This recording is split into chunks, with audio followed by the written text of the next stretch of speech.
So good evening, everyone, and a massive welcome to PiMora 4.2. We're back with another session of the Spark series, and today we're moving away from the screen and into the real world.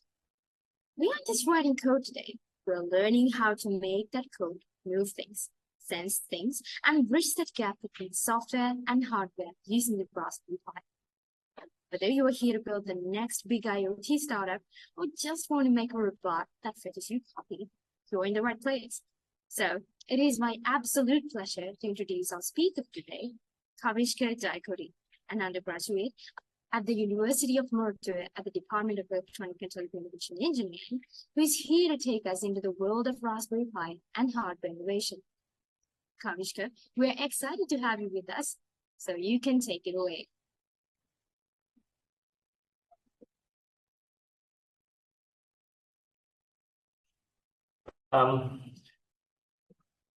Okay.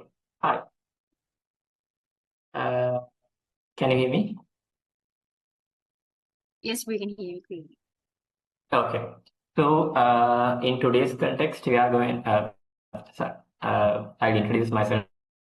A brief introduction. So, I'm Kavishka Jayakody from Electronics and Telecommunications Department. I think from the senior batch from YAL.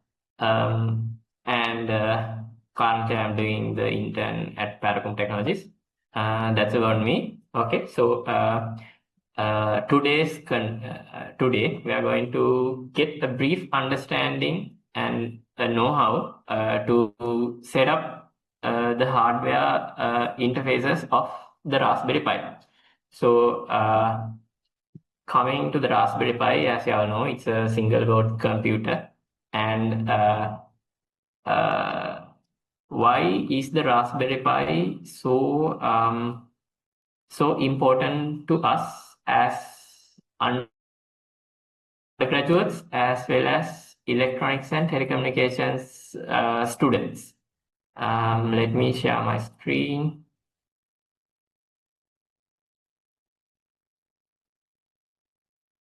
Okay, so you can see my screen.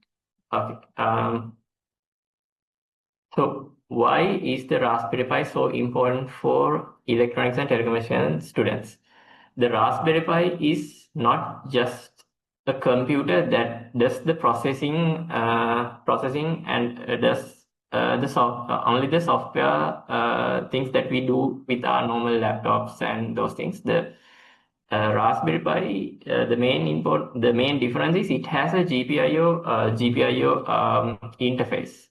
So we can expand our normal laptops to have GPIO interfaces, but in the Raspberry Pi, it's integrated into its board itself, and also it's a built-in package. I mean, it's a system on card, something like that. So everything needed for hardware interfacing is in that. So it has a natively support to the communication protocols like SPI, UART, I2C, and also digital interfaces and all digital interfaces. So when it comes to the heart of the Raspberry Pi, if you're going to give a brief introduction, so most of you guys might have got the Raspberry Pi before. So coming up with the specs of that, it has a Broadcom processor working at 1.8 gigahertz, and it has 4 USB ports that sorry. Mali, your screen is not visible. I think screen is stuck. Screen is not. Is it visible now? Yeah, now it's visible. Okay.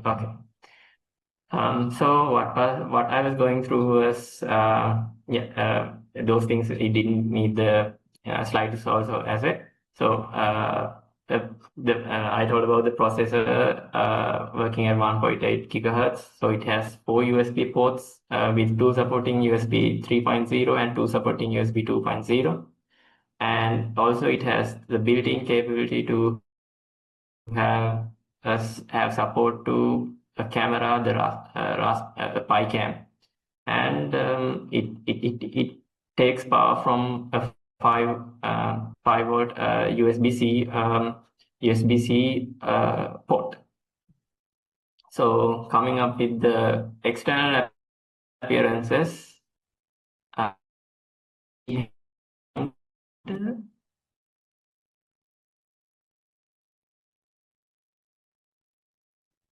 Sorry, Mali. so can you see my point? Yeah, it's we can see. Okay. So this part is the GPIO header. So it's expanded like this. So it's the main thing that we are going. It's the main thing that we are going to discuss today. The interfacing with the external web through the GPIO pins, and it supports 4K displays. A USB Type-C power supply, 4 USB ports, and Ethernet. And the camera module is connected to this port, and the external displays can be connected to this as well, apart from the two HDMI ports.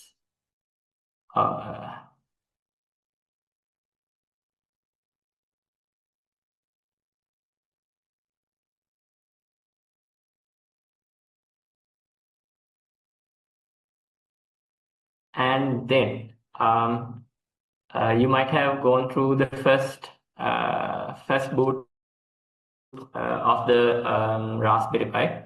So I think it was done beforehand. So in the first boot, normally you need a monitor supporting HDMI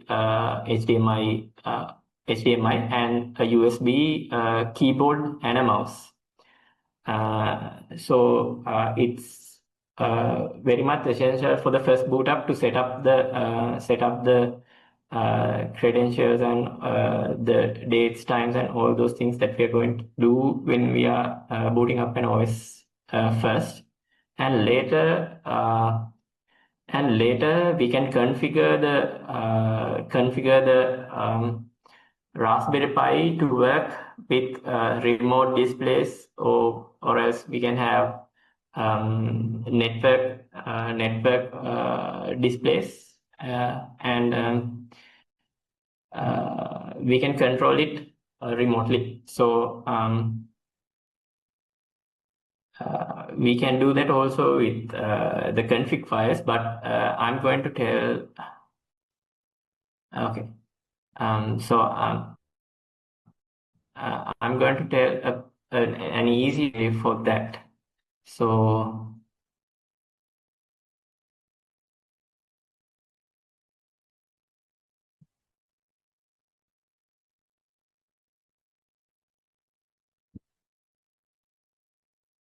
okay, it's the Raspberry Pi Connect. So why I'm going to tell about the Raspberry Pi Connect, because we can't always have a display connected to the Raspberry Pi, because we can maybe put the Raspberry Pi inside the moving platform like a robot, or else we can put the Raspberry Pi inside a device which is limited with access. So we are going to use Raspberry Pi Connect for that. So to use Raspberry Pi Connect, we can make an ID in the Raspberry Pi Connect website.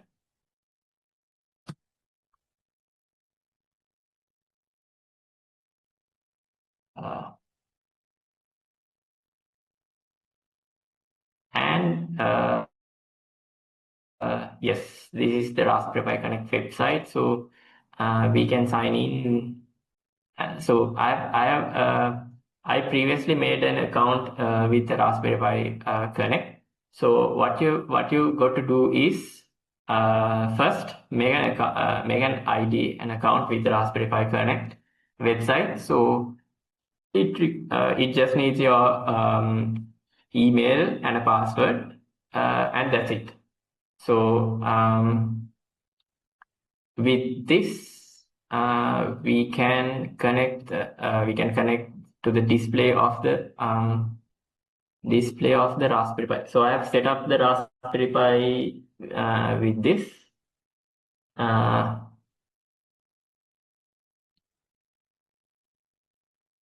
Yes.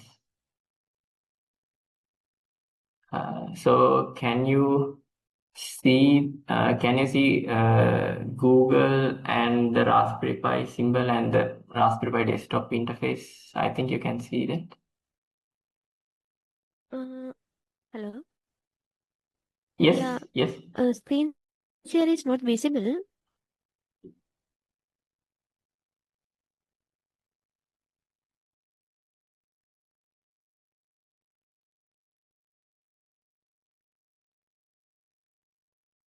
Okay. So now we can see this. No, okay. Okay. So this is the interface that we get from the Raspberry Pi Connect website. So this is the display.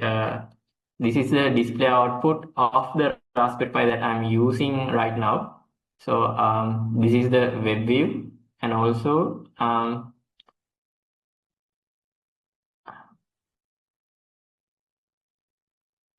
this is the direct output of the Raspberry Pi. So yes, so with this app we can have remote access to. I mean, with this website we can have remote access to our Raspberry Pi. Okay, and also we can control all the movements of the Raspberry Pi as well through Raspberry Pi Connect. Okay, when we come to the setting up of Raspberry Pi Connect inside the Raspberry Pi, we need a display. We need a display for this to set up the Raspberry Pi Connect.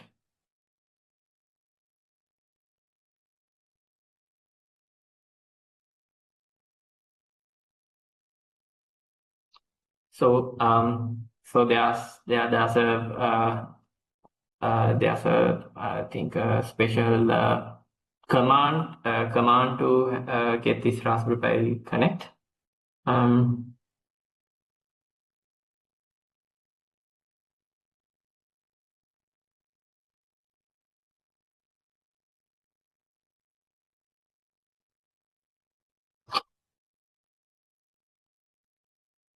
Okay, so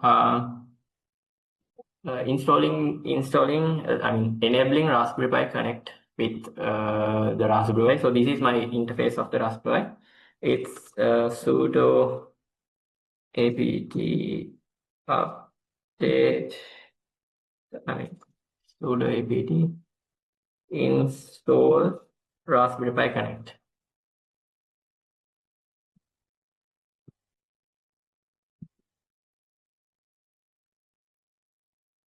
Pi. Right.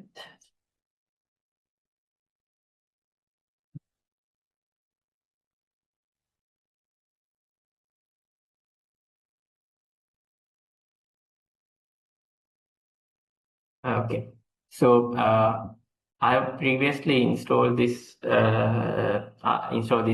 software in my Raspberry Pi. So it says that I have done that before, but if you're doing this for the first time, it will install the software, and then it will direct you to a link to the same Raspberry Pi Connect website. So the website that I showed you before.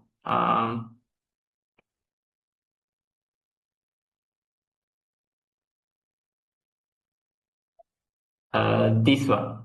So all you have to do is to put up the same username and password that you use to make an account in the Raspberry Pi Connect.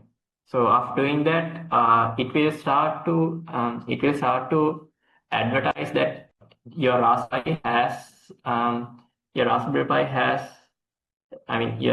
has the screen sharing enabled with through Raspberry Pi Connect. So once it's done, you can see in your account in Raspberry Pi Connect that you have the device online. So this is it. So it shows that your device is online if it's connected to the internet, and your Raspberry Pi Connect app in the Raspberry Pi is working. So by default, if you install it correctly, it starts to connect to this. Okay, and then we can have this connect via screen sharing. It was what I did before when I showed this.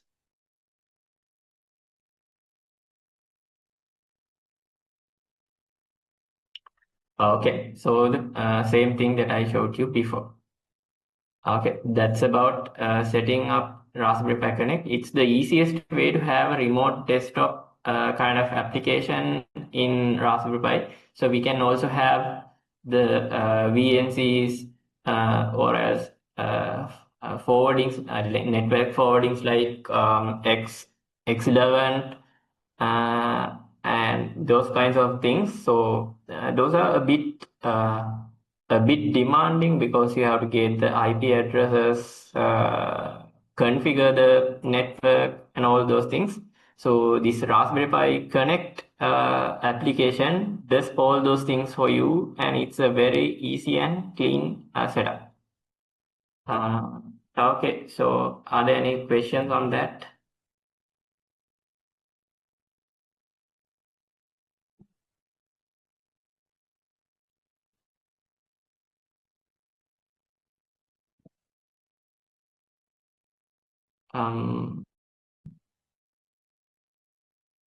Am I audible? Are there any questions about the Raspberry Pi Connect so that you can have a remote display instead of physically wiring a display for the Raspberry Pi?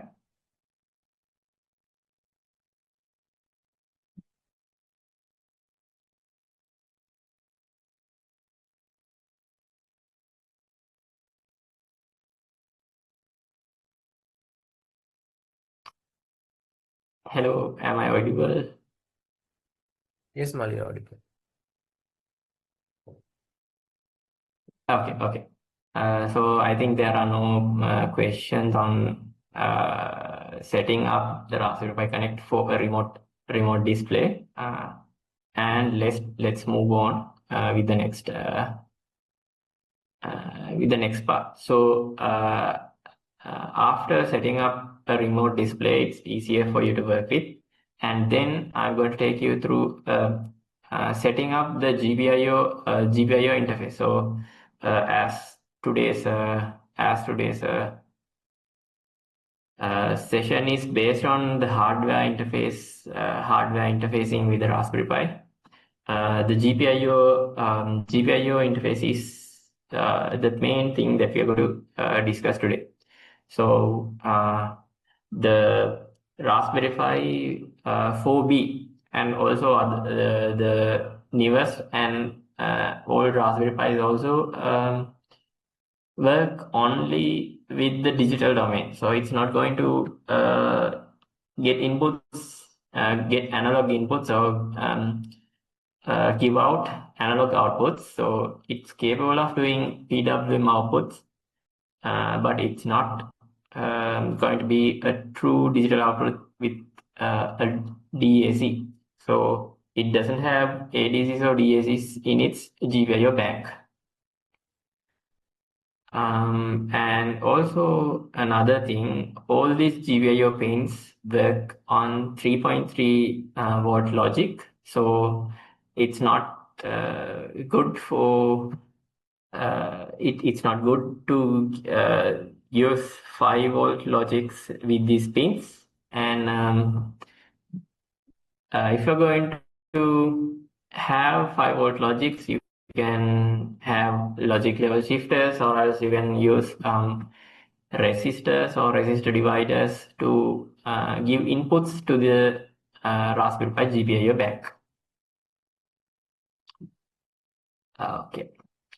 So when we're going to use the GPIO functionality of the Raspberry Pi, there's a special library that we should install with. So it's the GPIO 0 GPIO 0 library. It's a basic library that handles all the pin configurations of the Raspberry Pi. So it's basically the same as using Arduino for Raspberry Pi, but with a Python interface. Mostly we are going to use Python in Raspberry Pi. So this GPIO 0 is a Python library that we are going to use to interface with the GPIO bank. So let's have that installed. Okay.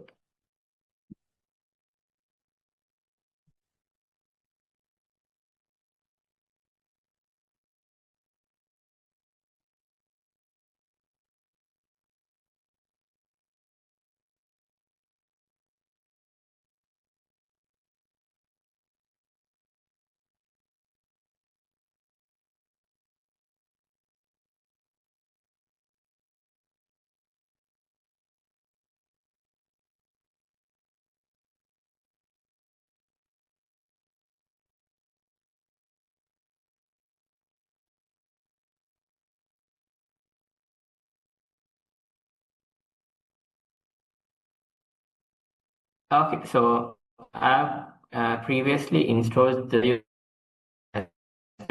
so after installing the GPIO 0 library for Python, we can use the editor, the Tony, to set up to use the GPIO functions.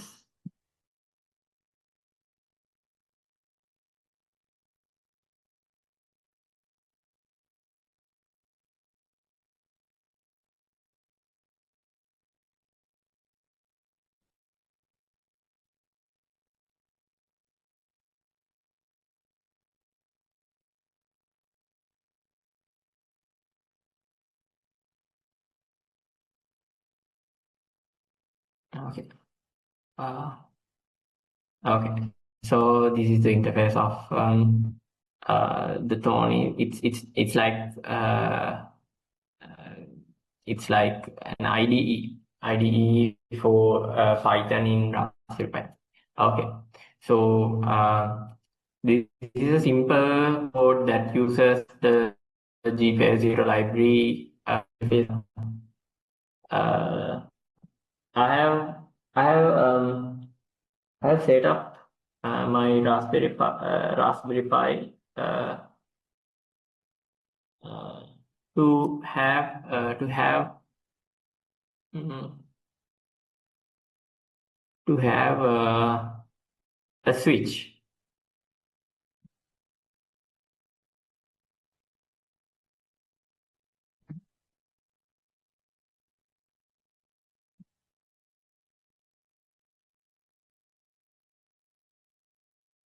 Switch. It's in GPIO 17, GPIO 17, like this button 17 says. So it's the 11th pin. I have connected the 11th pin to a switch that connects to the ground. And let's run this code. And it expects a button press. So let me press the button. I think it's not much of an important thing to show you how this is set up. It's very simple.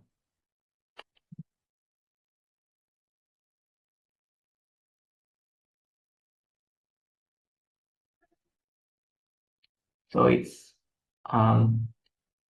it's these two this GPS 17.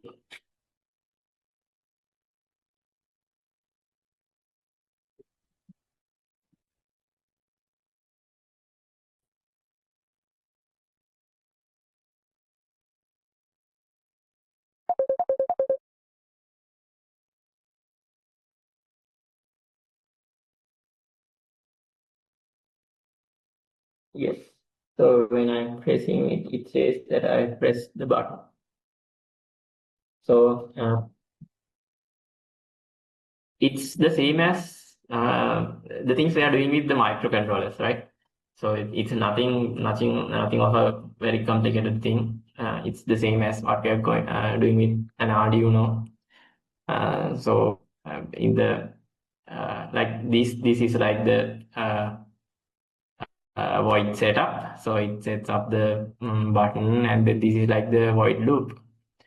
So yes, in this method we are using the polling, the polling based method to read the GPIO pins. Also, there are interrupt based methods to read the GPIO pins, but the GPIO 0 library does all those things, deciding whether we are using polling or whether we are using to have pull up or pull down resistors enabled, or else if you're going to keep that pin disconnected, I mean like floating. Those all things are handled by the GPIO 0 library. And then it's about GPIO. So you can go through the documentation of GPIO 0 library to get other functions that are supported by the GPIO 0.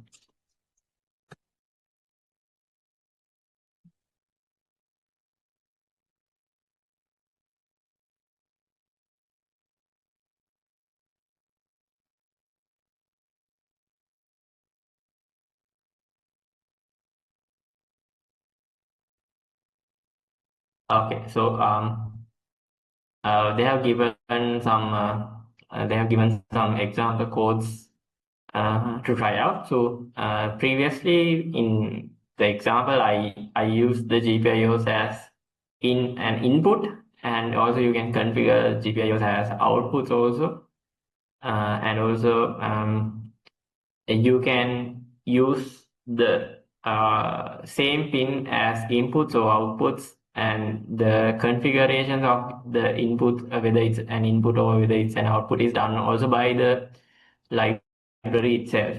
So there's no need to worry about that. In Arduino, you get a very little control by pulling up, pulling down, those things. So and if you're going down to register level coding, so you should manually put them. And if you're going to hardware abstraction layers like from STM, they are mostly automated, and also you can use the graphical interfaces to put that up also. So no need of those things in the Raspberry Pi. It's managed by itself. Okay, you can go through the GWare0 documentation if you need further clarifications on using the pins as GPIOs. Okay, then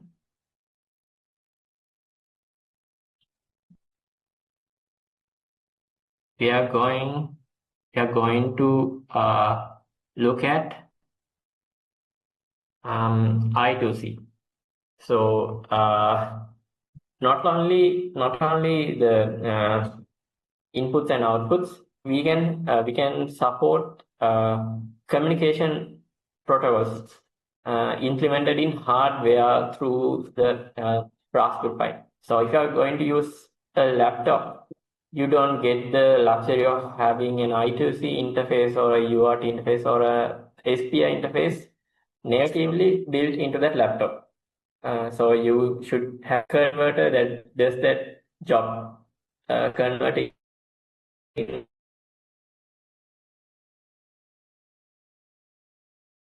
But in the Pi, the processor itself has the capability to decode and also communicate with devices supporting I2C, UART, PI, and with some other protocols like one as or and serial console communications, those things. So it's very versatile if you to do embedded because most of the embedded sensors to communicate with each other or with the host. Okay. So the means it's I am pretty sure you all have used I2C sensors with your previous projects, with your maybe EDP or as your personal projects or for the projects that you have done for competitions. So it's the same with the Raspberry Pi also. So the I2C means it's inter-IC communication. Inter-IC communication. So it's basically used to communicate the ICs that are within a PCB itself. But we are also using that for external sensor communications as well.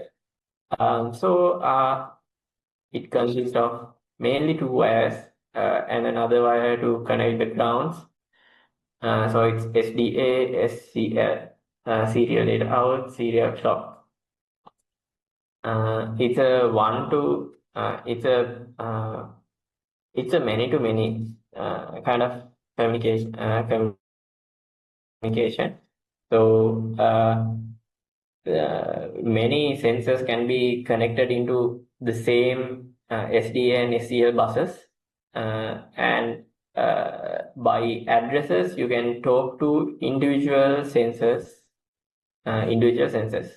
So by that method we can reduce the reduce the wiring of the sensors. So I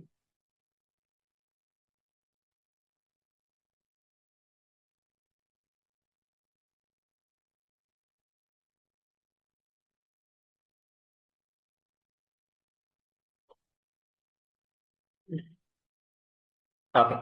So yes, this is simple. Yes. So this is a simple picture of the setup.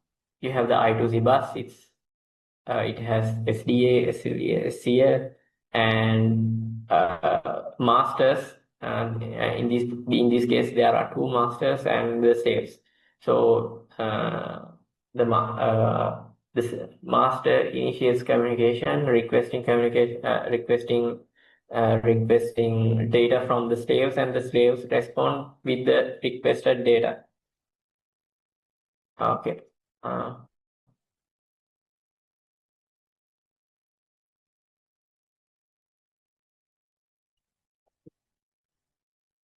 So how to set up I2C communications in Raspberry Pi. So this is my Raspberry Pi screen. Let's open a new terminal. By default, Raspberry Pi does not support. Raspberry Pi has not enabled I2C communication. So we should manually enable I2C communication before using it.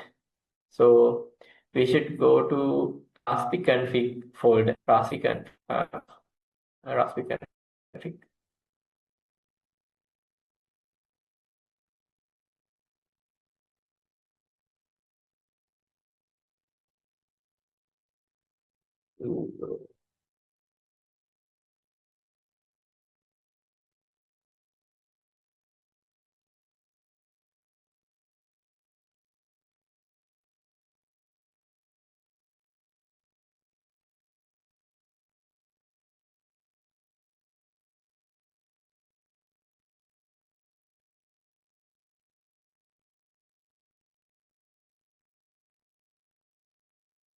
Okay, so this interface appears, and we should go to interface options.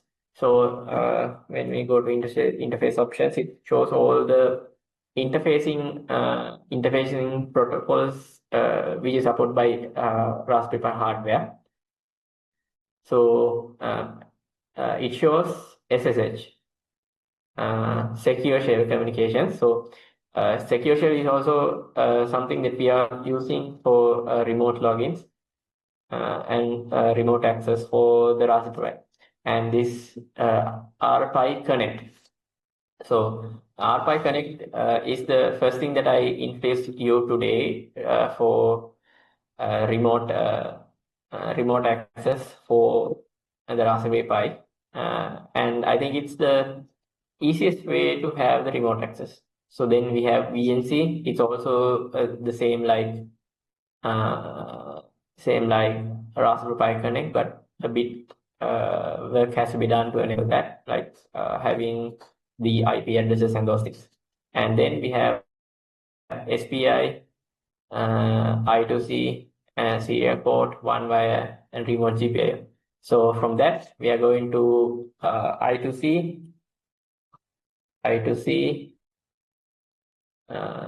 select.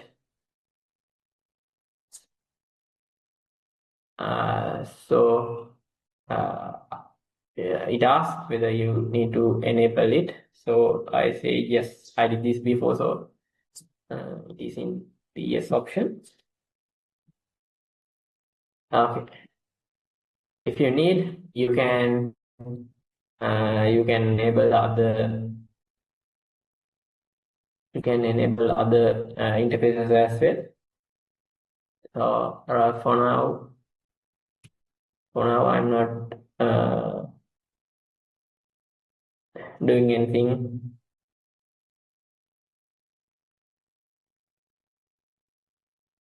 Okay.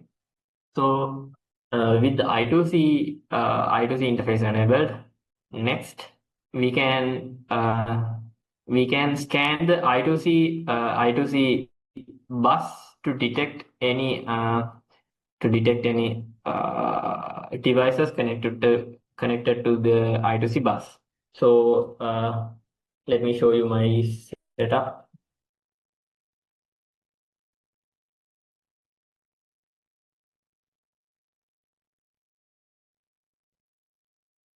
Okay, so a minimal setup. I have the Raspberry Pi here, and I have connected the I2C supported ADC to this. So we can use this I2C detect command to check the address of the I2C device.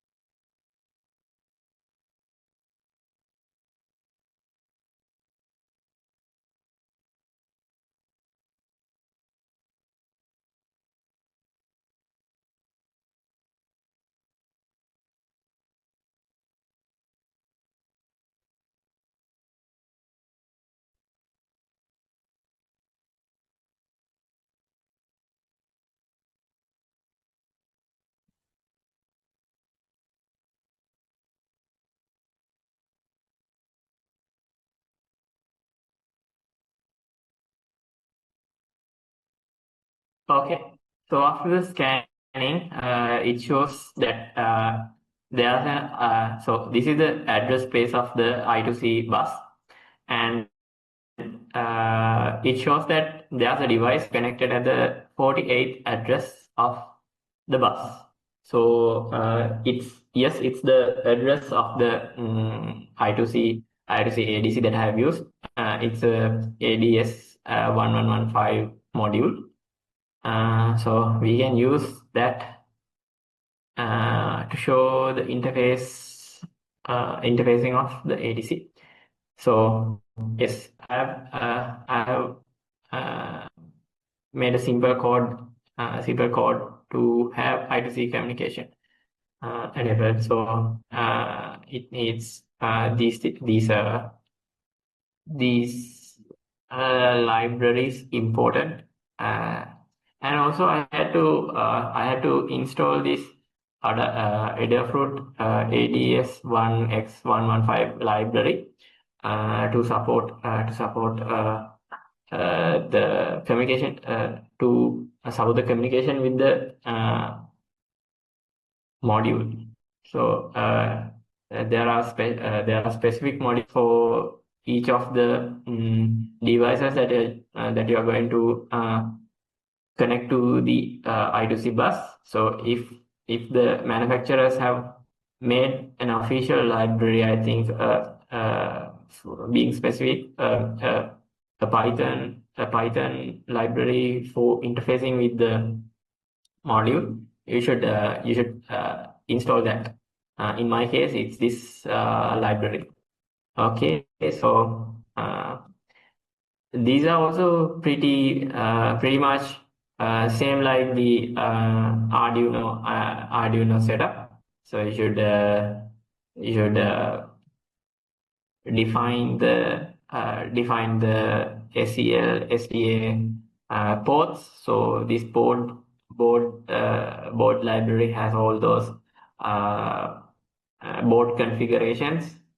So it takes the SEL and SDA configurations from the board file and initializes the I2C communication. And then these things are related to the I2C device. It's device specific.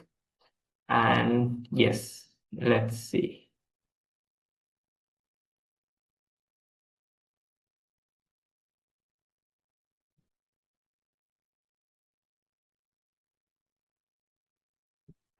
Okay, so we are running the I2C communication device. So okay, it's working.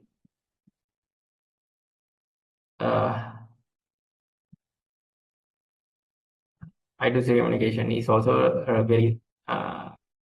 very useful hardware feature of the Raspberry Pi. And let me show you the interface. So I've used the 3.3 power rail, the GPIO SDA, GPIO SCL, and the ground. So only those 4 pins were used by me to set up this I2C communication with the ADC. And then the same can be done for the UART communication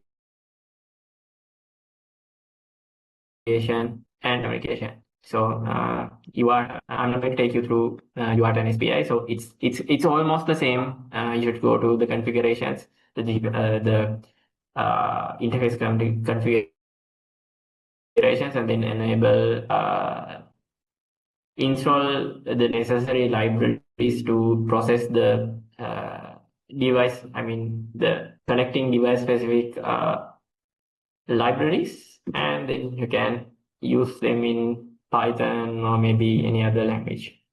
Okay, so UART is also a two-wire protocol with the transmitter and the receiver. So it's a one device to another device sort of communication. We can connect multiple devices to the same bus. If you're going to connect, you should have multiple in between, or else we can daisy chain the UART devices so that each UART device acts as a sort of a switch or a hub. And then we have SPI, serial peripheral interface. So it's somewhat like the I2C interface, but it has a chip select, and also SPI is mostly used for programming of microcontrollers and those sort of things, and also high-speed displays, SD card readers. It's more it has a more it has a better bandwidth than the I2C. So I'm not going to go through setting up or using SPI or I2C. SPI or UART. And then the camera. When we are talking about many projects done by the ENTC students, those are based on vision projects. I don't know why, but there's a huge gravity towards doing vision projects, AI, ML stuff, and pattern recognition kind of things. So the Raspberry Pi is a capable platform for these kind of things like vision processing and object detection, things done by OpenCV, and then things done by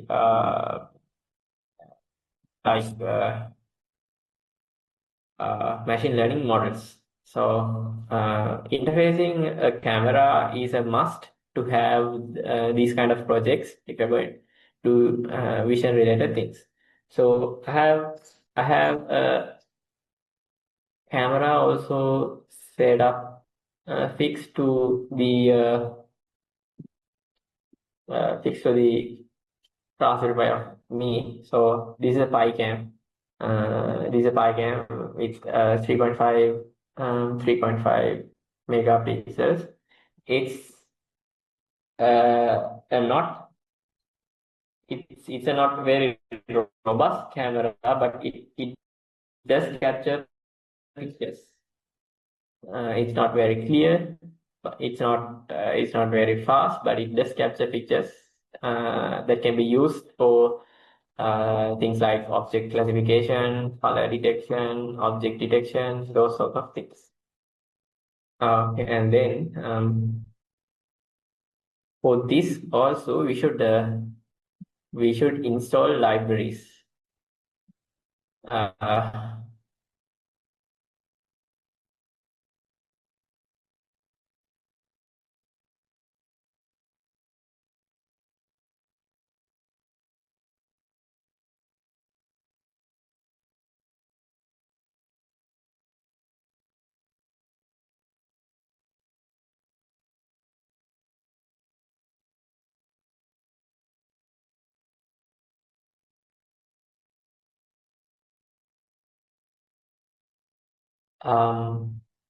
I can't specifically remember, or I have noted down what library that we should download.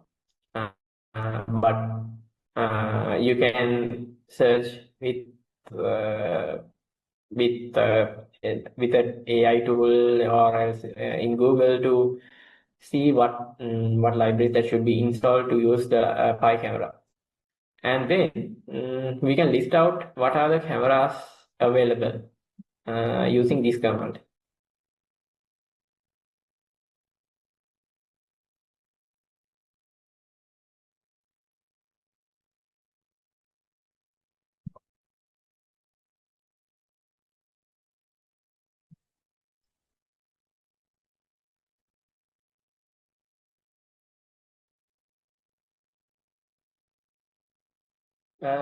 Okay, so it says that there's a one camera installed installed in the Raspberry Pi, and it shows the device information of that camera, and then we can have a live feed of the camera as well,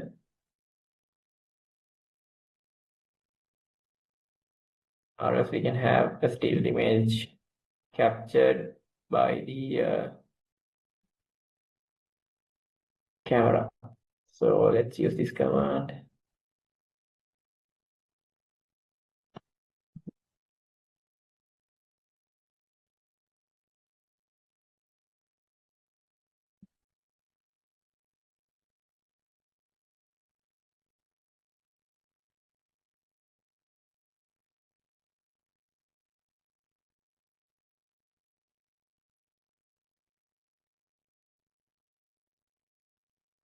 Okay, so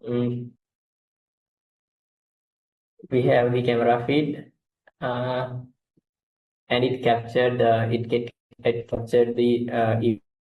It was not intentional, but it captured the image.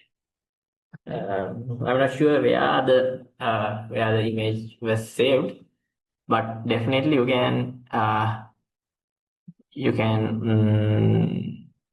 can specify where these images are being saved. Okay, and then we can use this PiCamera to work hand in hand with Python or as OpenCV, those kind of things with to work out your projects.